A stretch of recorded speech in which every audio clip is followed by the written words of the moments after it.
ఇక్కడేం డిస్టర్బెన్స్ ఉండదు కదా షూట్ చేసుకోవడానికి. బాగుంది.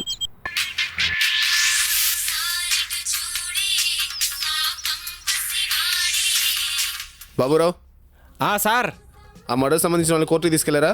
లేదు సార్, వాళ్ళు చెప్పినా కూడా రావడం లేదు సార్. మనం వెళ్ళి తీసుకెళ్దాం కదా. అలాగే సార్.